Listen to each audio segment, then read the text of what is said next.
చీరాల మండలం గవినివారిపాలెం గ్రామంలో 80వ స్వాతంత్ర్య దినోత్సవ వేడుకలను సచివాలయం సిబ్బంది ఆధ్వర్యంలో ఘనంగా నిర్వహించారు.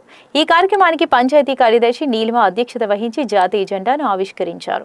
ఈ సందర్భంగా టీడీపీ గ్రామ పార్టీ అధ్యక్షులు నక్కల పండు, టీడీపీ నాయకులు దబ్బకుటి వెంకట సుబ్బయ్య మాట్లాడుతూ దేశం కోసం ప్రతి ఒక్కరూ ఐక్యతతో ముందుకు సాగాలని పిలుపునిచ్చారు.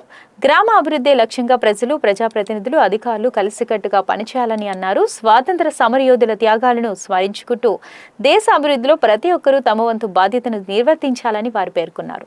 ఈ రోజు మన సచివాలయం జెండా ఆవిష్కరణకి విచ్చేసినటువంటి మన గవినివారిపాలెం గ్రామ ప్రజలకి, పెద్దలకి, గ్రామ పార్టీ నాయకులకి, ఉపాధ్యాయులకి, ప్రధాన ఉపాధ్యాయులకి, విద్యార్థులకి అందరికీ 80వ స్వాతంత్ర దినోత్సవ శుభాకాంక్షలు. ఈరోజు మనం ఇంత స్వేచ్ఛగా ఈ స్వాతంత్ర్యం జరుపుకుంటున్నామంటే ఆనాడు 200 నాటి బ్రిటిష్ కాలంలో 200 సంవత్సరాలు బ్రిటిష్ వాళ్ళు పాలించి వాళ్ళ తర్వాత మన పెద్దలు ఎంతోమంది ప్రాణత్యాగం చేసి మన స్వాతంత్రం తీసుకొచ్చారు.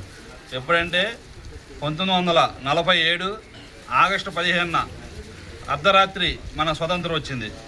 ఆ రోజు నుంచి ఈ రోజు వరకు మనం స్వేచ్ఛగా బతకగలుగుతున్నాం.